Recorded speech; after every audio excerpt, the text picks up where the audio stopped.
Pengampunan itu satu paket dengan pendamaian. Banyak orang mau mengampuni, tapi tidak mau berdamai. Banyak yang mau berdamai, tapi tidak mau mengampuni. Yang mau mengampuni tapi tidak mau berdamai itu kira-kira begini. Dia suka ucapkan ini kalimat. Dia bilang begini, Pak Pendeta, untuk marah saya tidak marah. Untuk marah saya tidak marah. Dia mau datang silahkan, kok ini ada rumah di sini. Tapi untuk saya pergi ke dia, maaf. Pernah dengar itu kalimat? Atau sendiri omong? Mau mengampuni tapi tidak mau berdamai.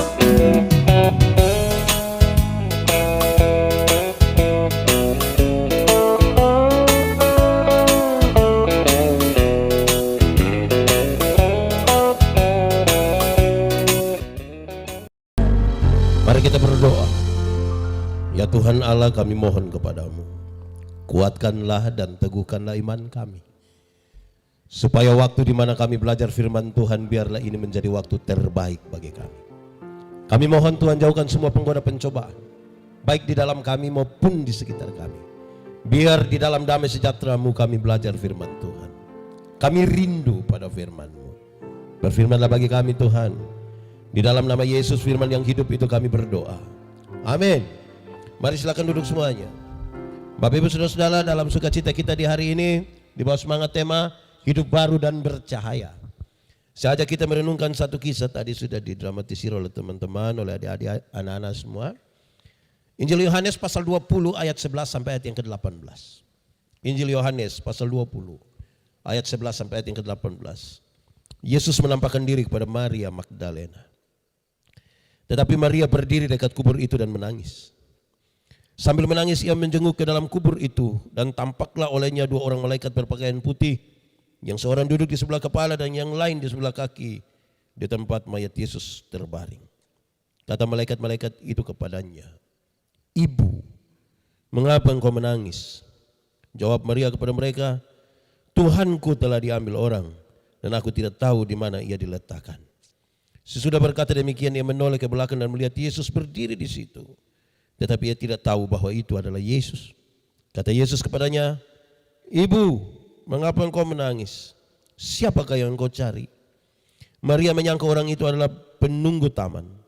Lalu berkata kepadanya, "Tuan, jikalau Tuhan yang mengambil dia, katakanlah kepadaku di mana Tuhan meletakkan dia, supaya aku dapat mengambilnya." Kata Yesus kepadanya, "Maria." Maria berpaling dan berkata kepadanya dalam bahasa Ibrani, "Rabuni," artinya guru. Kata Yesus kepadanya, "Jangan engkau memegang aku, sebab aku belum pergi kepada Bapa. Tetapi pergilah kepada saudara-saudaraku dan katakanlah kepada mereka bahwa sekarang aku akan pergi kepada Bapakku dan Bapamu, kepada Allahku dan Allahmu." Maria Magdalena pergi dan berkata kepada murid-murid, "Aku telah melihat Tuhan," dan juga bahwa Dia yang mengatakan hal-hal itu kepadanya. Demikian firman Tuhan. Berbahagia setiap orang yang mendengar firman, memelihara dan melakukan dalam hidup setiap hari. Shalom. Sekali lagi shalom. Dari tadi malam sampai tadi pagi itu hujan terus. Saya membayangkan orang-orang terutama panitia akan berpikir, kenapa kita mau acara baru hujan padahal kemarin-kemarin tidak begitu. Saudara-saudara, saya bilang begini, tidak apa-apa. Hujan itu mengajarkan kepada kita paling tiga hal. Paling tidak tiga hal. Satu, hujan mengajarkan kepada kita supaya duduk semakin rapat. Ya, kalau tidak hujan itu anak masing-masing nanti duduk di sudut-sudutnya. Tadi saya datang kita semua rapat di situ. Itu karena hujan. Kita bicara Ovalangga, bicara tentang Kepel Bagayan walaupun kita Rotendao semua. Tapi kita berbeda-beda. Kadang-kadang sudah rapat saya belum tentu hati sama. Amin kok. Iya, kadang-kadang kita duduk di sini tapi pikiran dan perasaan ada di tempat lain. Amin. Nah itu, karena itu kita rapat, duduk sama-sama. Kedua, hujan mengajarkan kepada kita supaya berteriak itu makin keras. Harus. Perubahan zaman ini terlalu kuat. Kadang-kadang kita belum siap untuk perubahan yang ini. Perubahan berikutnya sudah datang. Suara-suara kebenaran dan kenabian gereja kalau tidak diperdengarkan lebih kuat, lebih keras, kita harus jujur. Kita kalah terhadap perkembangan zaman. Kita kalah. Ketiga, ini teka-teki dulu di Rote. Waktu masih kecil-kecil ada teka-teki bilang begini, jatuh di bawah, cari di atas. Apakah itu? Jatuh di bawah, cari di atas. Apakah itu? Ya, hujan ke atap bocor. Kan paling dia menetes di sini kan kita cari begini. Tidak mungkin dia menetes di bawah terus kita tadi tidak tahu bocor di mana. Saya kira tidak begitu ya. Jatuh di bawah, cari segala sesuatu yang terjadi di kolong langit ini harus cari jawabannya dari atas. Kalau kita cari di dunia kita tambah masalah. Apalagi bagaimana orang bertanya, Yesus mati dan bangkit. Bagaimana seorang itu dapat menebus dosa semua umat manusia. Kalau cari jawaban di bawah kita tambah masalah. Harus cari jawaban dari apapun yang saudara alami. Kenapa sepu istriku model begini? Cari jawaban di. Kenapa sepu suami model begini? Cari jawaban di. Ada yang sempat bertanya begitu? Ada juga? Ya tidak apa-apa. Baik, saudara-saudara, pembacaan ini menarik. Saudara tahu, Tuhan Yesus baru dibunuh mati itu kira-kira hari Jumat. Semua orang ketakutan, apalagi orang-orang yang dekat dengan dia. Murid-murid itu mereka juga ketakutan. Tidak ada orang yang berani untuk menyatakan dia siapa dalam hubungan dengan Yesus. Saudara tahu itu kondisi yang sangat rumit. Baru hari Jumat. Langgar 2 hari kemudian. Masuk hari ketiga. Pagi-pagi benar. Pagi-pagi benar. Maria keluar dari rumahnya. Menuju ke kubur itu. Saya tanya saudara, dulu sudah ada listrik? Sudah ada kok belum? Berarti terang atau gelap? Maria menuju ke kubur itu pagi-pagi buta.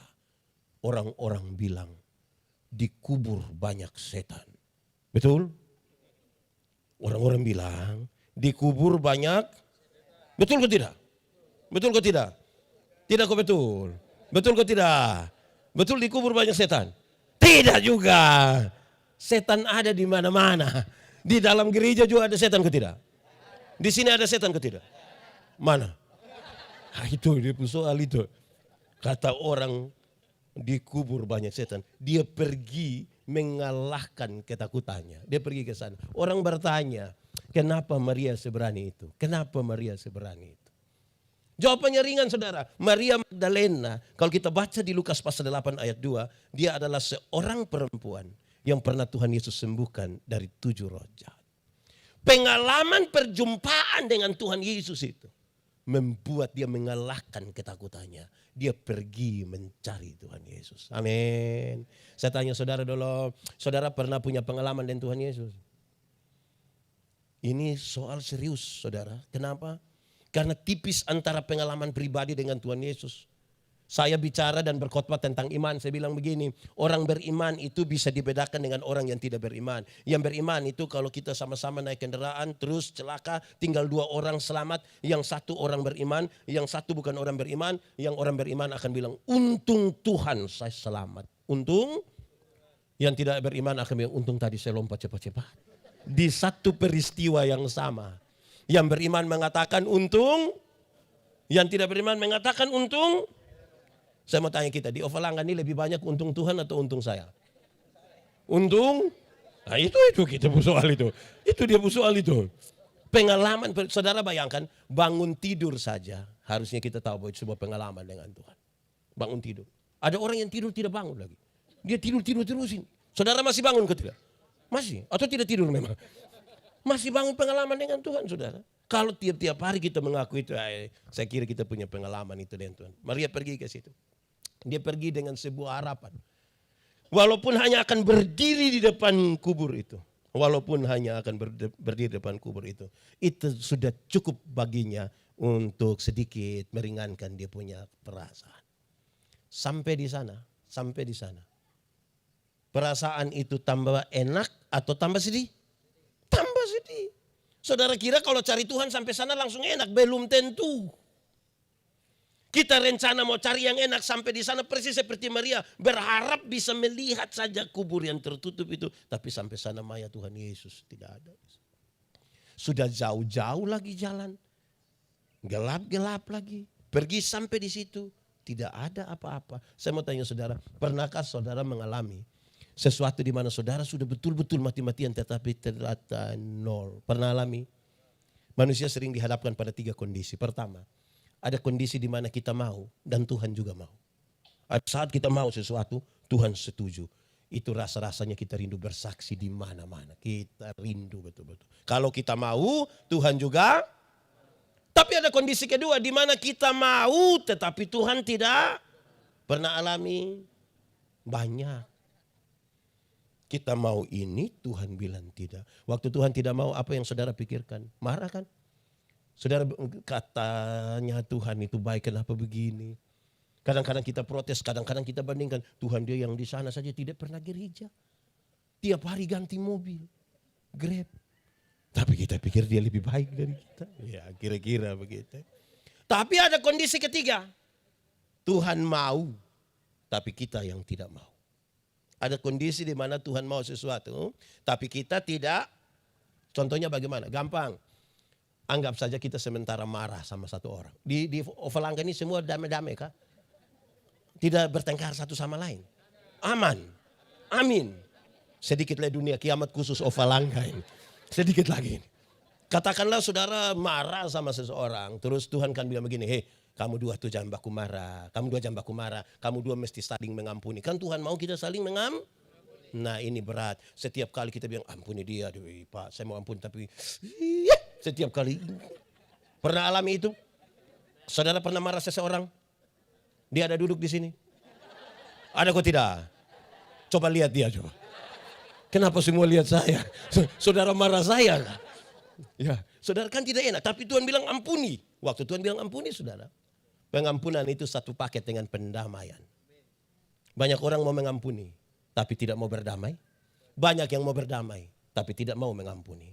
Yang mau mengampuni tapi tidak mau berdamai itu kira-kira begini. Dia suka ucapkan ini kalimat. Dia bilang begini, Pak Pendeta. Untuk marah saya tidak marah. Untuk marah saya tidak marah. Dia mau datang justru silahkan. Kok ini ada rumah di sini. Tapi untuk saya pergi ke dia maaf. Maaf, maaf. Pernah dengar itu kalimat?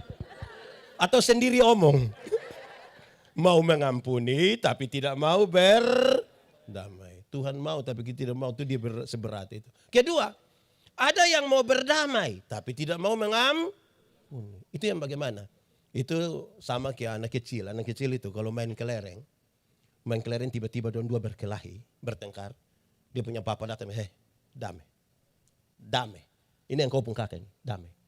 Itu dia damai itu. Anak-anak itu. Hei cium. Ini yang kau pun saudara. Besok yang kau susah bukan kelereng yang tolong. Saudara yang tolong. Cium. Itu dia cium. Begitu. Berdamai mau tapi tidak dengan pengampunan. Amin. Di Ovalangga ada begitu. Yang baku marah terus bilang sudahlah kita sama-sama orang rantau mari saudara. Pernah alami begitu? Nah itu dia pun soal. Kita jauh-jauh datang sampai di situ dan ternyata tidak menemukan seperti yang kita mau. Saudara. Sudah melewati tantangan, ada setan lagi. Saya mau tanya kita dulu. Saya tanya ini di mana-mana saudara. Saya berharap di Bali ini jawabannya beda. Kita takut setan atau setan takut kita? Boleh jawab. Kita takut setan atau setan takut kita? Setan takut kita. Berarti perang lawan setan kita menang. Amin. Yakin? Wih. Saya mau kasih saudara, kerinduan kita setan takut kita. Kenyataan membuktikan kita takut setan. Iya. Tapi saya mau tanya ulang, kita takut setan atau setan takut kita? Atau kita dengan setan bakas takut? Kadang-kadang kita kasih takut setan, kadang-kadang setan kasih takut kembali kita. Saudara tahu, orang kalau ketakutan, saya berharap ini akan memberi jawab pada tema kita, hidup baru dan bercahaya. Orang tidak hidup lagi dituntun oleh ketakutan, apalagi ketakutan terhadap setan. Orang kalau ketakutan itu biasa sembarang. Saya mau tanya kita dulu. Kalau tangan kanan gatal artinya?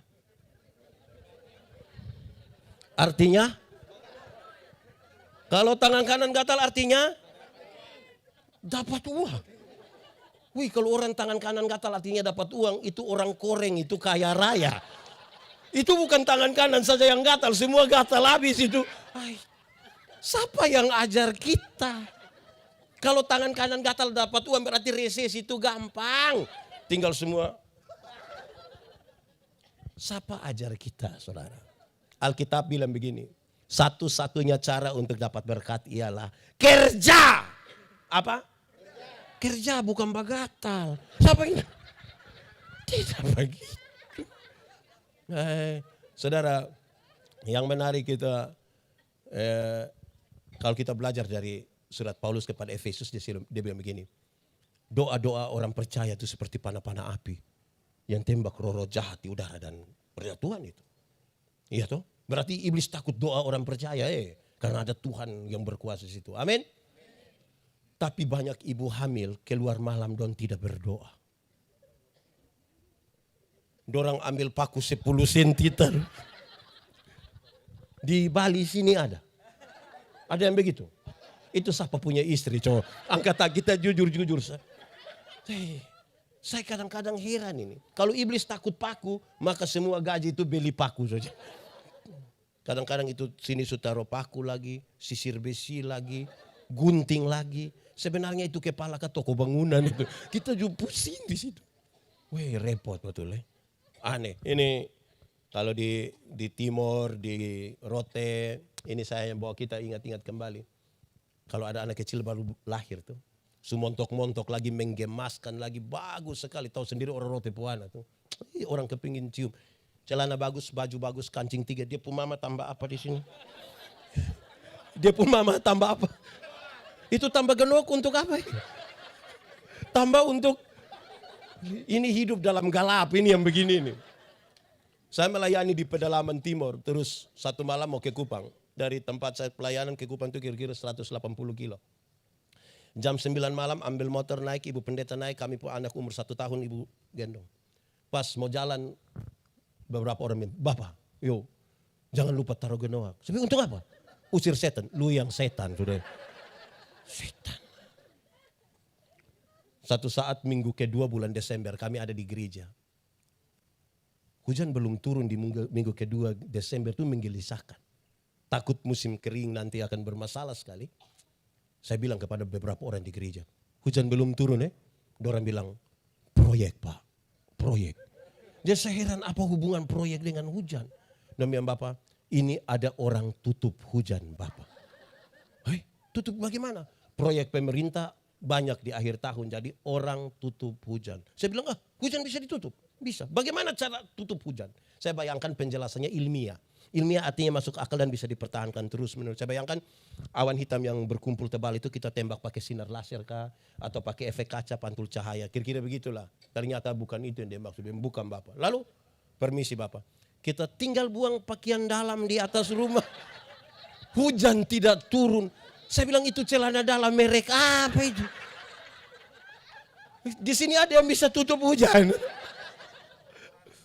Aneh, kita pun cara hidup yang macam begini nih. Biar merayakan Paskah berkali-kali pun kita tidak jadi. Tidak jadi. Jangankan itu saudara. Yang biasa bawa mobil, ini driver dong nih. Apalagi di timur, di Rote dong pulari, oto nih ngeri. Tabrak ayam, lewat. Tabrak kambing, lewat. Tabrak babi, lewat. Tabrak kucing, lewat. Lewat. Takut toh. Baru kucing takut.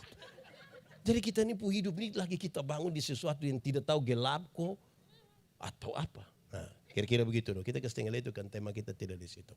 Saudara, Maria sampai sana. Mayat Yesus tidak ada. Maria menangis sejadi-jadi. Menangis sejadi-jadi.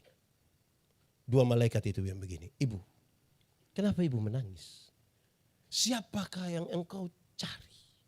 Pertanyaannya saudara, kenapa Maria menangis? Kenapa Maria menangis? Bahkan itu bukan menangis main-main itu. Jawabannya ringan saudara. Karena Maria lupa janji Tuhan. Kesedihan yang sangat besar itu membuat Maria lupa kepada janji Tuhan. Berkali-kali, ada 4 kali Tuhan Yesus bilang begini, anak manusia akan diserahkan. Disiksa sampai mati. Tapi dia akan bangkit pada hari yang ketiga. Kesedihan yang besar dari Maria membuat janji itu dilupakan. Kadang-kadang kita punya masalah dan betapa sulitnya kita percaya pada janji Tuhan. Saya mau tanya, saudara punya masalah? Punya? Tidak usah omong. Saya lihat yang ini muka masalah semua. Masalah ialah kesenjangan antara harapan dan kenyataan. Harapan menikah dengan dia. Ternyata dia nikah dengan kita pun teman. Harapan menikah umur 28. Kenyataan su 36. Ini masalah. Masalah tiap hari. Masalah. Soal bukan soal, masalah bukan masalah. Sikap kita terhadap masalah yang biasanya jadi masalah. Salah satu sikap dari itu adalah percayakah kita kepada janji Tuhan atau tidak. Satu saat Tuhan bilang begini, hei, berilah 1/10 dari hasil pertamamu, lihatlah, bahkan ujilah aku. Lihat, bejana pemerahanmu akan berlimpah-limpah dengan buah anggurnya. Amin. Saudara percaya pada janji itu? Betul-betul percaya? Yakin? Saudara lihat kalau makin besar kita makin ragu dengan janji Tuhan. Contoh, 10.000 perpuluhan berapa? Kasih kau tidak? Pasti kasih. 1.000. Tuhan kasih naik. 100.000 perpuluhan? Masih kasih? Kasih kok hanya 10.000. Kacang itu ya. Tuhan kasih naik 1 juta perpuluhan? Masih kasih? Kasih kok hanya 1 lembar bila perlu dia pegang di ujung saja. Pakai batok lagi. Tuhan kasih naik 10 juta perpuluhan. Waktu perpuluhan 1 juta masih kasih. Masih kasih. Kenapa saudara mulai beda pendapat? Mulai makin besar kan kita makin khawatir toh. Angkat 1 juta di tangan kiri, 9 juta di tangan kanan, dia lihat ulang-ulang. Dia 2-3 kali terus dia bilang, Tuhan juga mengerti. Makin besar kita makin ragu dengan Tuhan. Saya bayangkan saudara-saudara, kita pun keraguan dengan Tuhan ini lebih besar. Bahkan orang justru percaya pada sesuatu yang sebenarnya tidak juga masuk akal. Saya mau tanya saudara, saya lahir besar di Soe. Kalau saya cerita tentang Soe, saudara percaya kok tidak? Percaya. Kalau saya lebih banyak cerita tentang Surabaya, saudara percaya kok tidak? Kenapa saudara tidak mau percaya? Lahir di Soe, lebih baik cerita tentang Soe daripada cerita tentang Surabaya. Kenapa Pak Pendeta omong begitu? Saudara dengar. Banyak orang dari mulutnya mengaku dia orang percaya. Mengaku orang Kristen. Mengaku orang yang beriman kepada Tuhan. Tapi dia pemulut. Lebih banyak cerita tentang setan. Contoh. Jalan malam pas lihat pohon besar goyang sedih. Pak, itu Pak. Dari dulu Pak. Ada nona satu di situ pakai baju putih. Bayangkan. Padahal pohon memang hanya tergoyang sedikit. Sakit sedikit. Pasti orang bikin. Hai orang ini dia mau suanggi juga lihat-lihat orang lah. Tidak semua kita hanya dia mau karena suanggi sehabis ini. Jadi mulut kita bicara tentang Tuhan. Tapi iman kita sebenarnya tidak ditujukan kepada Tuhan. Orang akan gampang lupa pada janji Tuhan. Terlalu banyak yang Tuhan janji. Tapi belum tentu kita lakukan. Saya kasih contoh buat kita saudara. Janji-janji Tuhan itu yang kita lakukan itu menunjukkan sebuah kehidupan yang baru. Kalau saudara baca Yohanes pasal 14. Tadi kita nyanyi, Yesus jalan kebenaran. Jangan berhenti di ayat 6. Lanjut sampai ayat 12. Barang siapa percaya kepadaku, melakukan pekerjaan-pekerjaan yang aku lakukan. Jadi kalau kita mengaku percaya pada Tuhan Yesus, yang Tuhan lakukan itu kita lakukan. Tanda hidup baru. Pikiran, perasaan semua mengikuti apa yang Tuhan mau. Saya kasih contoh. Satu saat Tuhan Yesus urus seorang perempuan berzina yang kena tangkap. Supaya nanti kalau ada yang berzina lah urus pakai cara Tuhan Yesus sudah.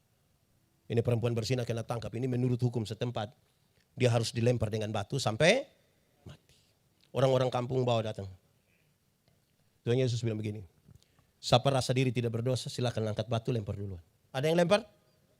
Tidak ada. Mereka pulang. Tuhan Yesus tanya. Dorang di mana? Sudah pulang Bapak. Hah, engkau? Pergilah dan jangan berbuat dosa lagi. Waktu Tuhan bilang engkau pergi dan jangan berbuat dosa lagi. Tuhan Yesus tidak kompromi dengan dosa. Dosa tetap dosa. Tetapi kepada perempuan pendosa ini. Tuhan Yesus beri kesempatan baru. Masa lalu tidak bisa dirubah. Tapi sekarang masa depan bisa dirancang di dalam nama Tuhan. Amin. Saya mau tanya suami-suami dulu. Suami-suami. Bapak-bapak. Kalau satu saat ketahuan istri berselingkuh dengan teman kantor. Bisa urus pakai cara Yesus? Ini kan murid Yesus semua. Bisa uruskah pakai cara Tuhan Yesus? Bilang kepada istri, bilang, Ibu, pergilah dan jangan berbuat dosa lagi. Beneran. Weh kita orang rote tidak. Pergilah dan jangan pulang lagi.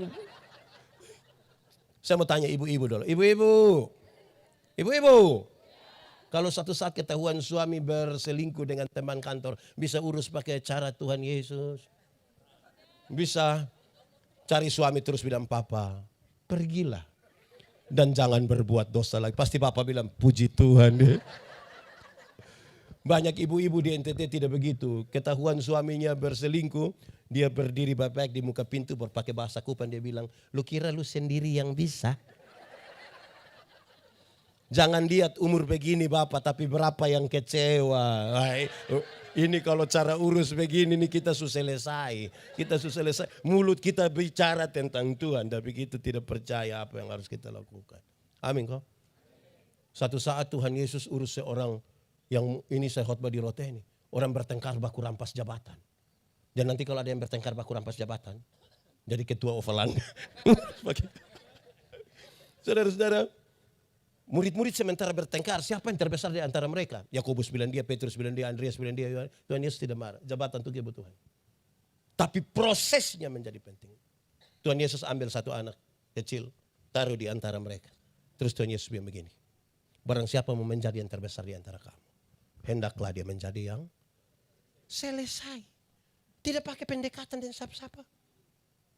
Saya ingat waktu itu saya bilang begini, tahun 2009 kan saya ketua Panwaslu.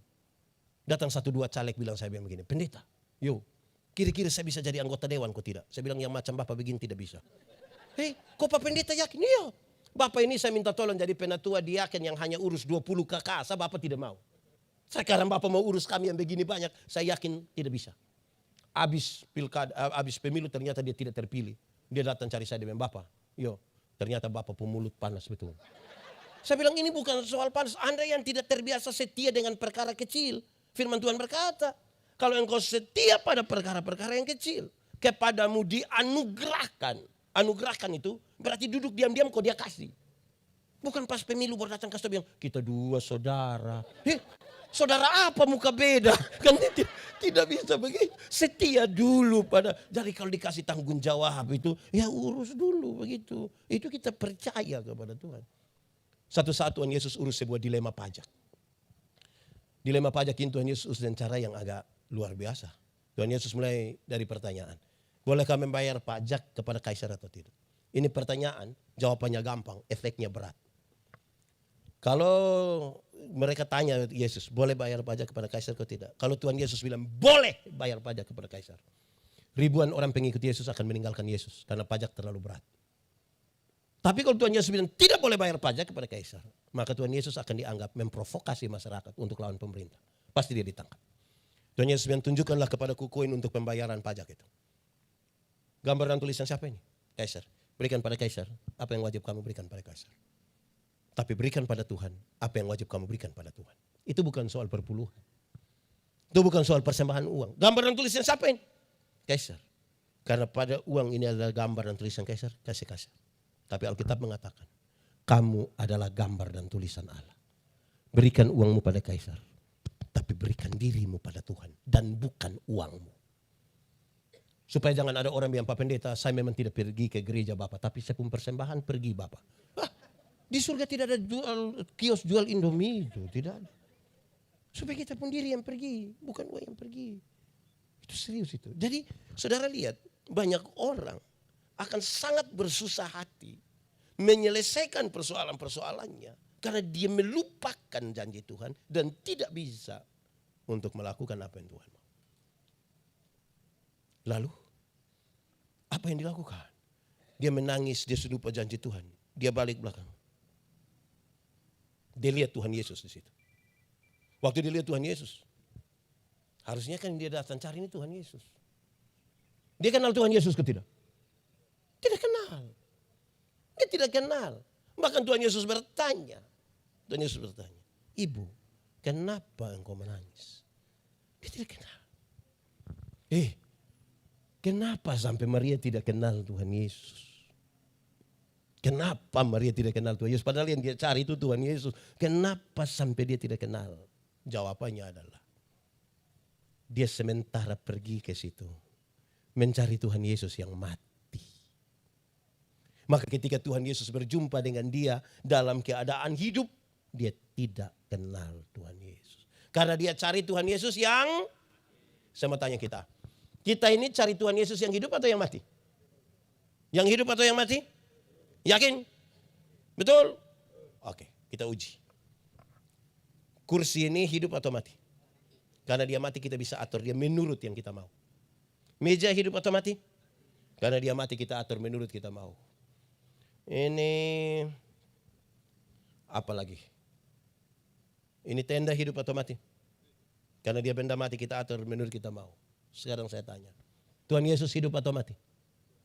Hidup atau mati?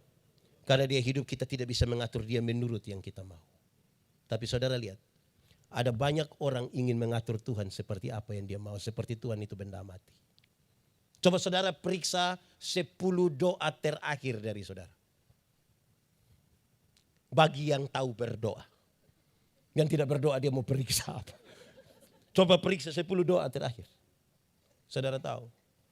Kita pun doa-doa tuh kadang-kadang kita ingin mengatur Tuhan untuk mengikuti apa yang kita mau.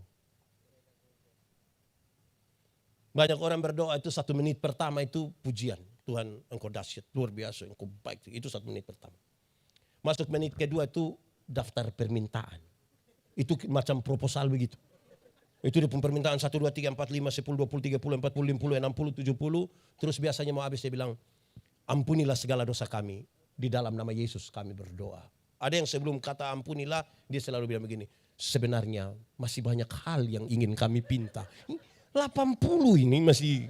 Tapi sudah, mintalah kepada Tuhan, tidak apa-apa juga. Tapi saudara tahu, kadang-kadang kita memaksakan kehendak. Kadang-kadang kita mau Tuhan ikut kita pun mau. Padahal doa itu saudara. Supaya Tuhan bukan benda mati. Doa itu kekuatannya adalah penyerahan total. Jadilah menurut kehendak. Kadang-kadang kita menangis total.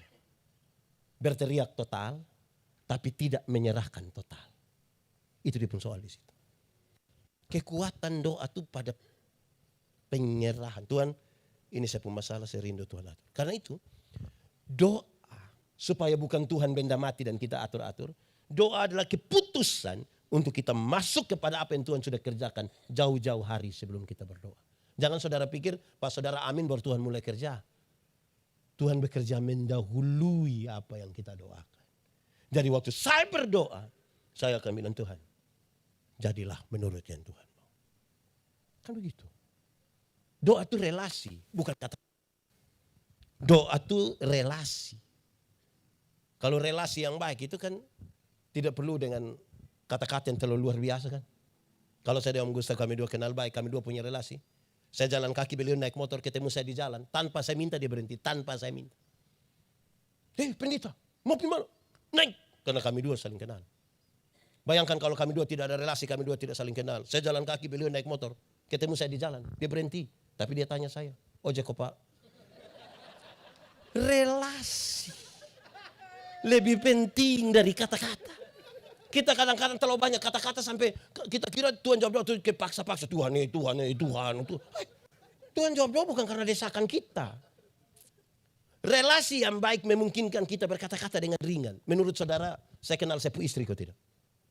Kenal toh? Kami dua ada relasi kok tidak? Nah, karena kami dua punya relasi, saling kenal. Permintaan saya kepadanya ringan. Mah, bikin teh dong sayang. Gelas kecil saya. Jangan terlalu banyak gula, papa takut sakit gula. Kan cara mintanya begitu. Karena kami dua saling kenal. Tidak mungkin saya minta teh di sepupu istri, saya bilang, Mama! Buatlah segelas teh. Jangan terlalu banyak gula ya. Papa takut sakit gula. Wih, pas habis mam tua tanya, lu sehat? Jadi doa itu relasi. Yang memungkinkan kita tidak memaksa Tuhan ikut kita pun mau. Kita kadang-kadang ini cari Tuhan yang mati. Jadi kita mau atur-atur Tuhan. Tuhan nanti Tuhan setuju dengan saya pun mau. Atur-atur Tuhan. Itu dia pun soal. Serius itu saudara. Dia tidak kenal Tuhan. Kedua, dalam kaitan dengan itu saudara. Maria bahkan menuduh Tuhan. Saudara lihat orang ketika ada dalam masalah. Yang dia cari Tuhan Yesus. Dia tuduh lagi. Dia kira salah kenal ini. Terus dia bilang, jangan-jangan engkau yang mengambil mayat Tuhanku. Ini omong sembarang ini. Menurut saudara mayat Tuhan Yesus dicuri? Lalu kenapa Maria yakin sekali kalau itu penunggu taman yang mencuri? Padahal dia sementara bicara dengan Tuhan Yesus. Saudara lihat, kalau kita tidak kuasai diri, Masalah bisa membuat kita tuduh orang dan omong sembarang. Tuhan menciptakan manusia itu 2 mata, berapa telinga? Berapa mulut? 1. Ulang, berapa mata? Berapa telinga? Berapa mulut? Dia pun kepentingan banyak. Salah satunya, lihat 2 kali, dengar 2 kali, omong berapa kali? Lihat ulang-ulang, dengar ulang-ulang, bicara berapa kali? Tapi kita di NTT itu ada orang yang tidak ada mata, tidak ada telinga, tapi dia pun mulut 7. Omong tahu-tahu, padahal tidak tahu apa. Tidak ada orang yang terlalu pintar sampai tahu semua hal. Tidak ada. Pintar itu selalu terbatas. Bodoh itu yang tidak ada batas. Meleleh saja dia mengalir. Bodoh itu suka mengalir saja. Ini orang bodoh bagi-bagi sedikit lah. Terlalu.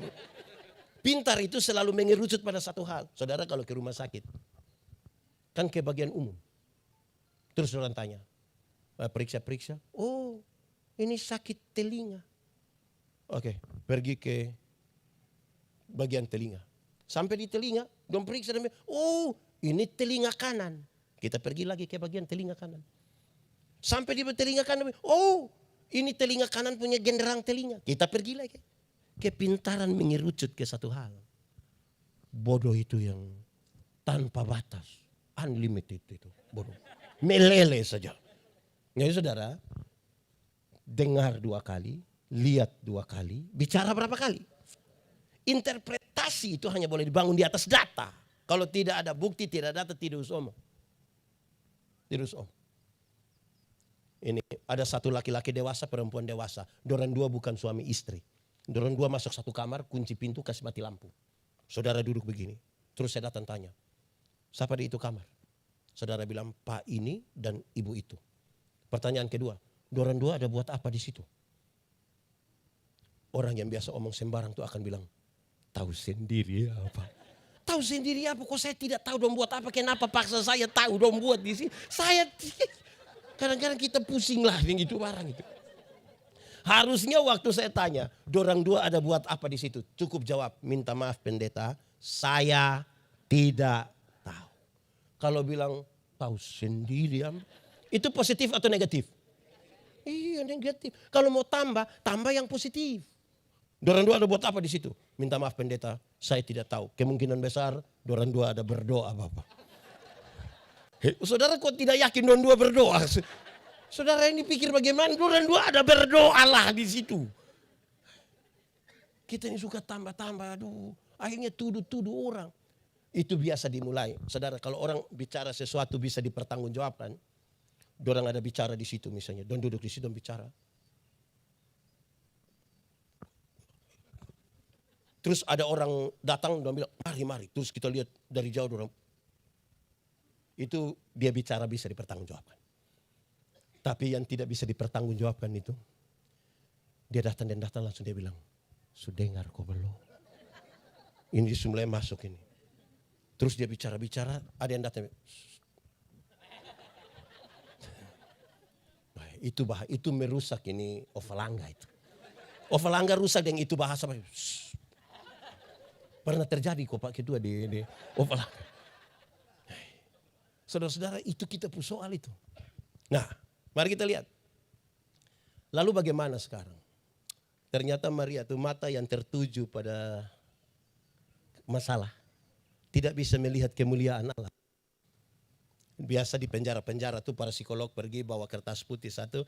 Ambil spidol mereka kasih tanda hitam di tengah. Terus orang lihat bilang kepada narapidana. Apa yang kamu lihat?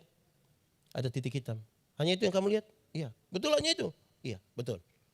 Kamu hanya lihat pada titik hitam. Sampai kamu lupa melihat bahwa ada sisi-sisi terang yang tidak tertulis yang sangat luas. Tapi mata yang hanya tertuju pada itu titik itu. Membutakan kamu untuk melihat kemuliaan yang besar. Kadang-kadang kita punya masalah dan kita kira itu masalah itu sudah bikin kita selesai kita hidup. Sambil kita tidak bisa melihat kemuliaan Allah yang sangat. Itu persoalan Maria. Dan persoalan itu saya kira ada juga pada kita. Hanya mengerucut pada persoalan. Sampai tidak bisa melihat kekuatan. Injil itu saudara, berita pembebasan. Bukan berita bikin takut. Bukan melihat pada masalah saja. Saya kalau doa kasih nenek-nenek yang sakit berat di rumah sakit. Saya pergi, saya bilang, nenek, kita mau berdoa. Silakan Pak Pendeta. Tapi mungkin saya doa habis nenek su mati. Tapi saya jelaskan, tapi nenek mati masuk surga. Kenapa masuk surga? Saya jelaskan, sudah Pak Pendeta, mati hari ini dan besok sama saja. Semua Tuhan punya. Bahkan berhadapan dengan kematian pun, dia siap. Itu pembebasan, Injil itu pembebasan. Bayangkan kalau itu nenek sakit berat terus saya sampai saya bilang, aduh nenek, aduh, itu dia mati sudah, itu nenek mati sudah. Belum waktu dia sudah selesai itu. Iya. Supaya yang lemah dikuatkan. Di Paskah ini saudara, ada banyak orang dari kota bikin takut orang di kampung. Orang bawa ini film neraka, putar, jemaat nonton, Pak Pendeta neraka, saya tidak pusing di neraka. Tapi saya tidak pusing. Saya masuk surga bukan karena ketakutan hukuman di neraka. Saya masuk surga Tuhan Yesus mati bagi saya. Bukan bikin takut orang. Yang kasih takut orang itu setan. Itu yang suka. Wow. Saya biasa kasih contoh ini, ibu-ibu. Ibu-ibu, kasih makan anak yang usia 2 tahun gampang kok susah? Susah, dia lari-lari kan. Ibu-ibu ikut. Tidak lama ibu-ibu, anak kecil tidak bisa mengerti orang tua sedikit. Anak 2 tahun suruh mengerti dia pun mama yang 40 ini. Ini dapat dari mana? Anak tidak mau makan, itu kasih tahu dia baik-baik. Nah, makan ya, biar sehat. Ayo sayang, makan, biar sehat. Ini anak tidak mau makan, om ya. Makan, itu om dan wah. Itu om juga datang, wah. Di Ovalangga ini ada yang biasa kasih tahu anak, wow. Itu. Anak kalau tidak mau tidur itu, kasih tahu dia baik-baik. Nah, Bobo sudah, ayo. Biar lebih tempo besok bangun toh, bangun bisa lebih segar. Ayo tidur sayang, ayo Bobo sudah. Papa dan mama sudah lelah ini, ayo Bobo. Ayo Bobo kalau adik belum mau Bobo, papa mama Bobo duluan. Ayo. Ini ada tidak, anak belum mau tidur, dia pun papa mama sepakat kasih mati lampu. Terus dia pun papa keluar dari pintu belakang menuju jendela kamar. Terus dia pun papa garu jendela. Terus dia pun mama sengaja kaget. Hah? Adik su Bobo om, adik su. Ini keluarga tipu-tipu. Di Bali ada keluarga begitu. Di Ovalangga ada. Itu yang paham apa dong itu yang kerja kasih tahu orang saya itu tidak bisa. Injil itu pembebasan supaya orang tidak melihat pada masalah saja. Supaya kalau ada anak muda satu datang bilang ke saya, Pak Pendeta Yandi, saya rasa saya ini manusia paling berdosa di dunia. Pak Gustav, saya juga orang berdosa. Tapi jangan takut. Kasih Tuhan lebih besar dari kita dua punya. Di semangat. Bayangkan kalau anak muda ini datang ke Pak Pendeta. Saya rasa saya manusia paling berdosa. Iya, saya sudah lihat lu muka, ini muka berdosa. Saya sudah tahu. Engkau muka berdosa ini. Engkau kalau tidak bertobat kaki tangan dong patah buang semua. Ini kita bawa Injil macam apa ini? Injil itu pembebasan. Itu. Kalau tidak kita hanya lihat pada ketakutan dan masalah. Saudara lihat persoalan kita di NTT. Ini orang NTT semua kan. Saya mau kasih saudara. Saya marah kepada banyak orang. Kita orang tua dong. Marah karena saya ingin mendidik mereka. Saya bilang, jemaat. Karena ini soal ketakutan ini. Mental budak itu. Jemaat. Kalau saya pergi kamu ke rumah. Jangan kasih saya biskuit. Dia bilang, kenapa Bapak? Jangan kasih biskuit. Bapak kan bukan datang tiap hari. Iya, tapi jangan kasih saya ubi saja. Pisang saja, kelapa, kacang. Kenapa? Karena kalau kamu kasih saya biskuit, itu saya pikiran. Bapak pikiran apa? Kami tidak maksud jajan Bapak. Saya pikiran yang kamu anak dong. Karena setiap kali kamu taruh saya mau makan, don dari belakang pintu semua melihat. Dong hitung 1, 2, lama-lama dong baku bunuh gara-gara ini biskuit. Kita panggil, Adi. Mental begini ini yang harus dirubah. Supaya dong maju. Injil itu membebaskan. Nah saudara lihat. Lanjutan dari teks tadi menarik. Bagaimana Maria kenal suara Yesus? Bagaimana Maria kenal suara Yesus? Hanya ketika Tuhan Yesus yang begini. Maria. Dari tadi omong panjang-panjang Maria tidak kenal. Tapi ketika namanya disebutkan. Dia kenal ini suara. Guru. Dia bilang begitu. Saudara tahu. Kalau kita punya relasi dekat dengan seseorang. dia memanggil kita dengan cara yang berbeda. Dan kita tahu kalau dia memanggil. Kita tahu. Saya punya nama Yandi.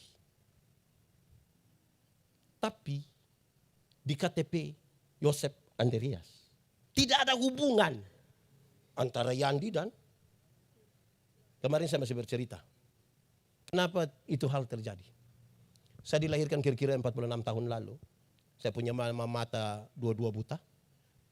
Badan sebelah lumpuh. Melahirkan di satu tempat kecil di Soe. Itu dekat dengan beliau rumah. Umemanekan. Pemilik Umemanekan itu adalah Bapak Oce Christian. Yosep Andreas Christian. Dia tahu bahwa ibu yang buta dan lumpuh ini melahirkan satu anak laki-laki. Dia bilang, kasih saya pun nama dia itu anak laki-laki. Maka saya disebutkan sebagai Yosep Andreas. 10 tahun 11 bulan kemudian mama sembuh total. Dua-dua mata bisa melihat. Badan yang tadinya lumpuh itu bisa bergerak kembali dan normal sampai hari ini. Rupa-rupanya dia hamil awal ketika mama belum sakit. Mama rindu saya dipanggil Yandi. Tapi karena surat-surat semua akte semua tulis Yosep Andreas, Yosep Andreas, Yosep Andreas. Maka Yandi menjadi panggilan di rumah. Setiap kali orang panggil Yandi, ya saya tahu itu orang di rumah yang panggil. Relasi dan pengalaman bersama memungkinkan kita memahami sesuatu. Maka ketika Maria langsung guru. Namamu bukan lagi Abram, melainkan Abraham. Engkau bukan lagi Saulus, tapi nama. Dalam pengalaman perjumpaan. Engkau bukan lagi Yakub, tapi siapa? Israel. Pengalaman bersama memungkinkan kita punya nama. Kita tahu ketika nama kita disebutkan. Saya bilang begini, kita ini kadang-kadang saudara aneh. Saya berkhotbah di pedalaman Timor. Saya bilang begini, orang Timor itu kenal dua macam bunyi gong. Orang Timor menyebut dengan nama sene. Orang Rote sebut apa kalau gong? Meko. Bunyi gong pertama itu begini. Teng, teng, teng. Teng, teng, teng. Itu bunyi lonceng gereja. Dan banyak orang suami itu ketika dengar bunyi lonceng gereja, dia pakai bahasa Timur. Dia bilang, Mama, hom naokit. Mama, lu pikas kita, lu pikas kita. Tapi ada bunyi gong yang kedua, itu dia pun tempo lebih cepat.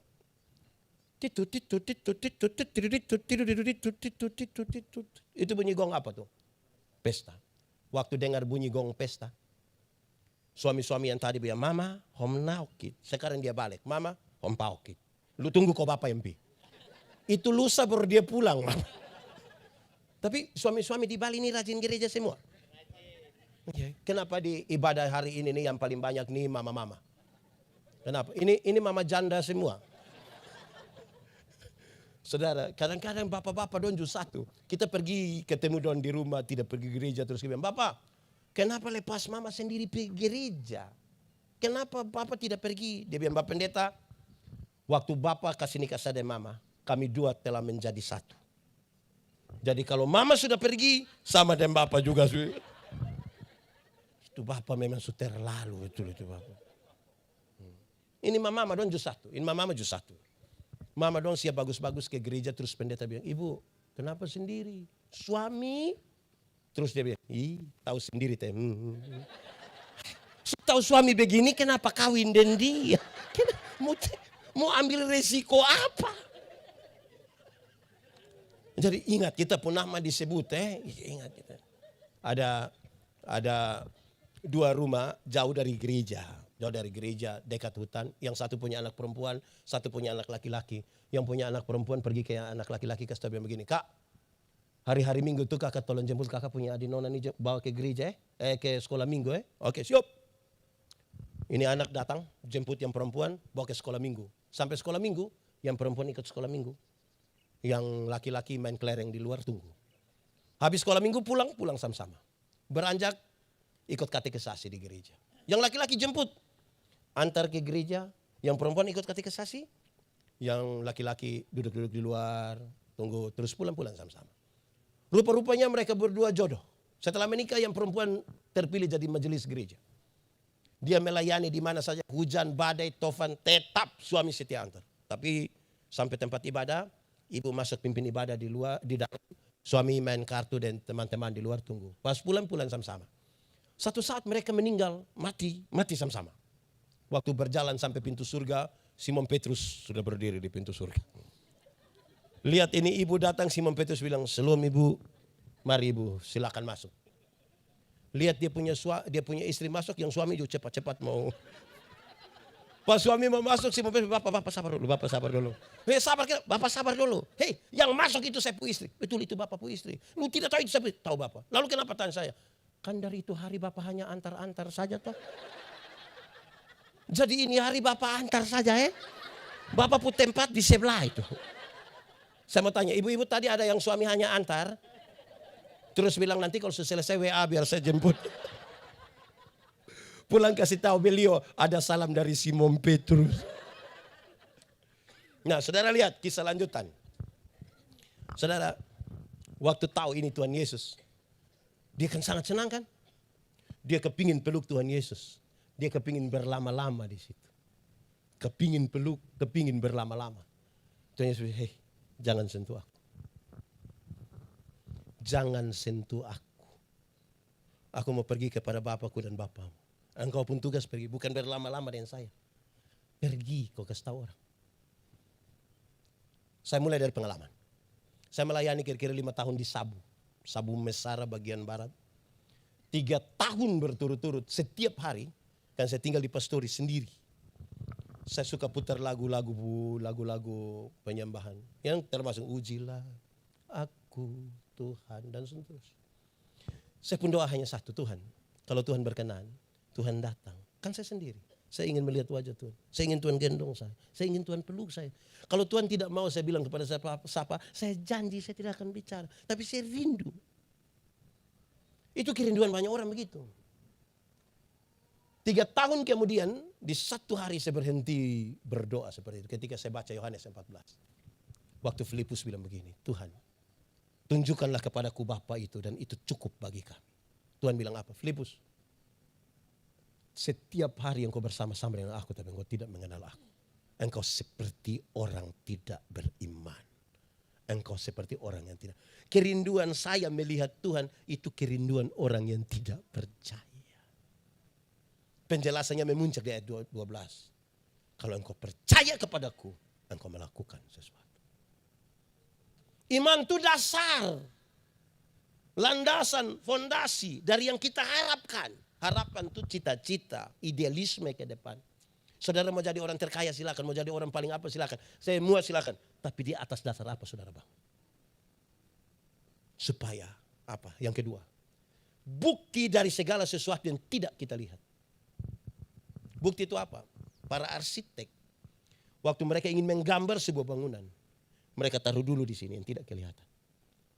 Gambar itu taruh pintu di mana, jendela di mana, kamar berapa, ukuran berapa, tangga di mana, emper bagaimana. Setelah ini beres di sini tidak kelihatan, baru mereka tuangkan di satu kertas yang bisa dilihat semua orang. Bukti dari yang tidak kelihatan. Setelah kelihatan, kerja bangunan megah sudah bangun berdiri, sudah hebat-hebat. Orang mengagumi itu bangunan kan. Setelah orang kagum, saudara tahu titik-titik terkuat dari itu bangunan tidak diketahui oleh semua orang. Dia pencakar ayam di mana orang tidak tahu. Yang tahu siapa? Dimungkinkan hanya 2 orang. 1, orang yang menggambar. Yang kedua, tukang yang mengerjakannya. Orang lain melihat kekaguman di luar. Hanya Tuhan yang melihat apa yang menjadi landasan terkuat. Jangan berlama-lama dengan saya. Pergi dan beritakan. Saudara sekarang jadi soal ini. Beritakan ini. Tadi saya lihat yang main drama dong. Yang satu lari, Tuhan Yesus bangkit, Tuhan Yesus bangkit. Oh baik sudah. Nah kita ini sekarang beritakan apa? Saya pakai contoh ini. Kalau saya sebentar waktu saudara pulang, saya bagi-bagi ke saudara uang masing-masing 100.000. Saudara senang kok tidak? Cerita orang kok tidak? Cerita, oke. Kalau Tuhan Yesus mati bagi kita, lebih tinggi dari 100.000 atau lebih rendah dari 100.000? Lebih tinggi, yakin? Pertanyaan kedua, sudah cerita orang. Dapat pulsa 5.000 seluruh jagat tahu. Jagat maya, jagat nyata dan dunia lain. Itu tahu semua. Dia foto itu pulsa masuk terus bilang, terima kasih Kak. Pulsa sudah masuk. Besok lagi ya. Itu pulsa 5.000. Tapi Tuhan Yesus mati bangkit bagi kita. Mulut berat untuk mengatakan kepada orang lain. Padahal kita mengaku dia maha. Pergi dan beritakan. Saya punya 2 pengalaman. Saudara mungkin dengar di khotbah-khotbah saya. Tapi saya ingin bercerita. Ringan sekali orang memberitakan sesuatu. Saya pulang pelayanan dari Atambua. Saya memilih pakai bis malam. Itu sinar gemilang dari Atambua itu dia pulari memang mengerikan. Saya duduk dengan satu laki-laki. Kami 2 usia kurang lebih sama. Pas ini mobil, ini bis lari kencang-kencang itu saya bilang begini. Om, kira-kira kalau bis terbalik dan kita 2 mati. Om yakin masuk surga kok tidak? Dia belum sembarang. Saya tahu bahwa dia ada dalam ketakutan. Saya bilang begini, Om, beta dulu begitu. Beta takut. Mati ini masuk surga kok tidak. Tapi setelah beta tahu, Tuhan Yesus itu lahir untuk beta. Mati untuk beta. Bangkit untuk beta. Naik ke surga untuk beta. Sekarang beta yakin. Mati dimanapun, kapanpun, dengan cara apapun. Beta yakin pasti masuk surga. Dia bilang, kakak yakin? Iya. Kok kita ini siapa? Kalau sampai kita selamat itu hanya karena Tuhan mau berinisiatif bagi kita. Dia bilang, bisa berdoa buat beta kok. Kami 2 di atas mobil sambil berdoa. Itu pengalaman pertama. Kedua, saya melayani di Kaineno, 15 km dari Oenlasi. Tidak usah cari di Google. Saya yakin saudara tidak dapat. Itu tempat susah sekali itu. Musim hujan, waktu zaman saya musim hujan itu, anjing sata tanam. Anjing. Itu dia pun kaki begini mau angkat itu tidak bisa lagi. Saya mau pulang ke Soe, menuju Oenlasi. Rupa-rupanya ada satu nona orang Soe kerja di Plan Internasional di Soe. Dia mau pulang, tapi kan ini perbatasan Amanatun Amnuban. Dia perempuan lagi, mungkin dia sedikit takut. 6:30 lah, jam 7 malam paling lambat. Dia menunggu jangan-jangan ada orang mau ke Soe, bisa sama-sama. Dan tiba-tiba ada bunyi motor menuju dia, dan itu saya. Pas sampai di dia pun depan ini, mungkin dia takut saya lewat. Dia lompat ke tengah jalan. Dia bilang begini, Kak! Saya dalam hati, Kak, nah, ini malam. Makanya dia bilang, Kak. Kalau siang pasti dia bilang, Om. Saya yakin. Tapi sudahlah manfaatkan malam itu. Pas dia bilang, Kak. Saya bilang, iya dek. Biar berimbang sedikit. Toh. Tidak mungkin dia semangat, Kak. Terus beta bilang, omong deng. Kan tidak mungkin. Kak. Dia bilang, iya dek. Kakak mau ke Soe? Iya. Boleh kita sama-sama. Saya bilang, kenapa tidak? Kami 2 sama-sama. Masing-masing dia di motor. Saya pakai motor, saya jalan kiri. Dia agak di tengah. 3 kilometer kami sampai Kie. Pas kami sampai Kie, ada orang bawa kendaraan, motor, lari kencang dari belakang. Serempet dia begitu, terus lewat ke sana. Kaget dan dia marah sekali. Waktu sudah lewat jauh ke sana, saya bilang, non, kira-kira itu orang tuh kalau mati masuk surga, kok tidak? Dia bilang, ya macam begitu, itu tidak masuk, itu tidak masuk. Terus saya bilang begini, tapi kalau nona yang celaka, mati masuk surga, kok tidak? Dia bilang, tahu lah ini. Saudara klaim semua orang neraka habis, kau sendiri tidak yakin. Nah, saya tahu dia pun soal. Saya bilang, non, kakak dulu begitu. Kakak takut. Mati mau kemana, tapi waktu kakak tahu, Tuhan Yesus lahir untuk kakak. Mati untuk kakak. Bangkit untuk kakak. Naik ke surga untuk kakak. Sekarang kakak yakin. Mati dimanapun, kapanpun, dengan cara apapun, kakak yakin pasti masuk. Dan kakak yakin, iya, kita ini bisa tahan dosa. Yang kelihatan kita bisa tahan, tapi saudara tidak tahu apa yang kita pikirkan. Kan kita ini terlalu berdosa sebenarnya. Tapi kalau Tuhan sampai menebus kita, memang kita yakin betapa luar biasa kasih Tuhan. Dia kakak, kalau begitu kakak berdoa ke saya. Kami 2 berdoa di atas motor, sambil motor jalan. Tapi kami 2 tidak tutup mata. Berani kami 2 tutup mata. Kami 2 langsung selesai, langsung selesai. Saudara, ini kan penting. Beritakanlah. Saudara tahu. Pertanyaan paling penting adalah berapa orang yang saudara bawa datang kepada Tuhan. Berapa harga satu jiwa? Dulu ada kisah. Tuhan Yesus sampai ke Gerasa. Meninggalkan ribuan orang yang baru dia kasih makan. Dia pergi ke Gerasa. Hanya berjumpa dengan satu orang yang kerasukan legion. Legion berarti roh jahat, kurang lebih 6.000 roh jahat. Kita pun teman di Ovalangga yang dia roh jahat satu, kita pusing. Ini 6.000. Ini orang terlalu jahat ini. Bukan jahat bagi orang lain, bagi dirinya sendiri dia jahat ini. Dia titi-titi dia pun diri dan batu ini. Manusia jahat karena bagi beberapa orang, manusia yang macam begitu lebih baik mati. Waktu Tuhan Yesus turun dari perahu, dia datang, dia bilang begini. Yesus anak Allah yang hidup, apa urusanmu dengan kami? Roh jahat juga kenal nama Yesus. Berarti kalau kita baru sekedar kenal nama Yesus, kita belum beda dengan roh jahat. Kan roh jahat juga kenal. Alkitab mencatat. Di daerah-daerah itu ada penjaga-penjaga babi. Menjaga babi, kira-kira berapa ekor? 2.000 ekor. Roh jahat itu meminta biar dong masuk ke dalam babi-babi itu. Tuhan Yesus kasih tinggal. Matilah 2.000 ekor babi. Penjaga-penjaga babi itu marah. Mereka kasih tahu orang-orang kampung datang usir Yesus. Pertanyaannya, apakah Tuhan Yesus tega membuat orang kehilangan pekerjaan, membiarkan 2.000 ekor babi mati? Jawabannya tidak. Lalu kenapa Yesus lakukan? Biarkan hal itu terjadi. Saudara, dalam struktur budaya Yahudi, orang Yahudi tidak makan daging babi kan? Haram. Tapi yang haram ini mereka pelihara 2.000 ekor. Sementara satu jiwa yang hampir binasa mereka biarkan. Itu yang Yesus marah. Alangkah lebih baiknya ada 2.000 ekor babi mati daripada ada satu jiwa binasa. Ada satu orang gila binasa. Sekarang coba kali. 2.000 kali 2 juta. Kalau babi satu ekor 2 juta. 2.000 kali 2 juta berapa? 4M. Harga satu orang gila itu di hadapan Tuhan. 4M. Siapakah orang gila itu? Ya orang gila itu ya kemungkinan besar kita punya suami. Kemungkinan besar kita punya istri. Kita punya anak-anak. Kita punya orang tua. Bapak mantu. Mama mantu. Katakanlah sesuatu. Sesuatu yang membawa sukacita. Dia telah bangkit.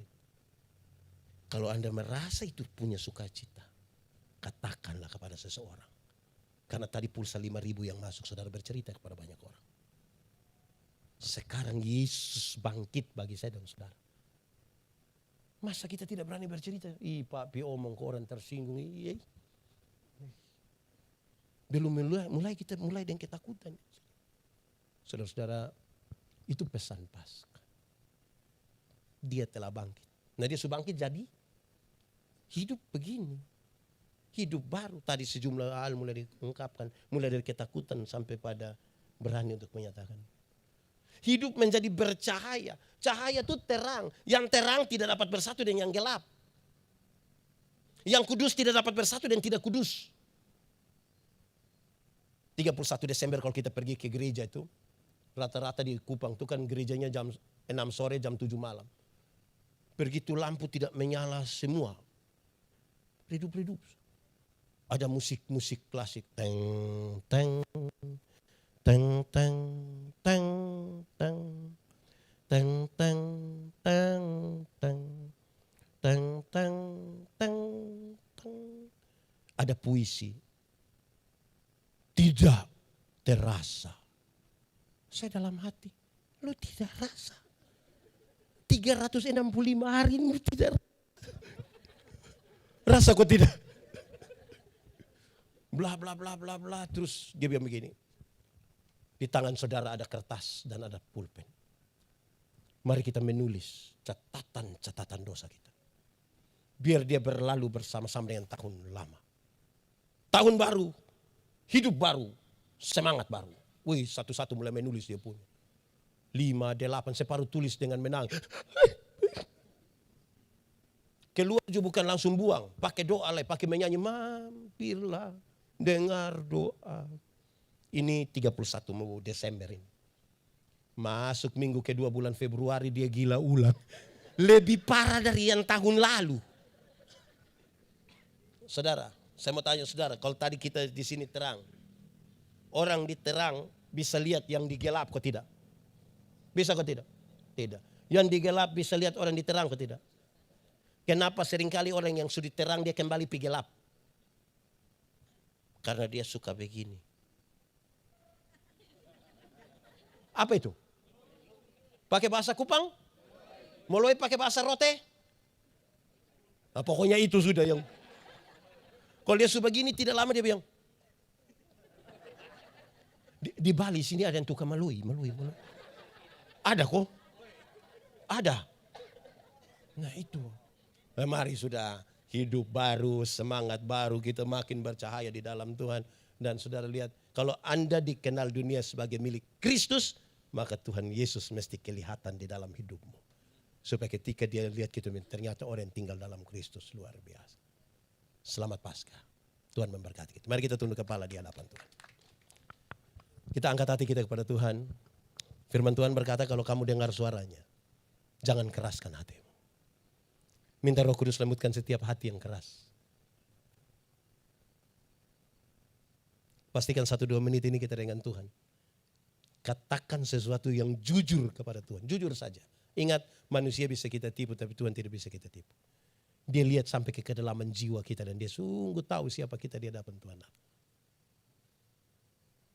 Nikmati 1-2 menit dengan Tuhan ini. Biar ini menjadi indah bagi kita.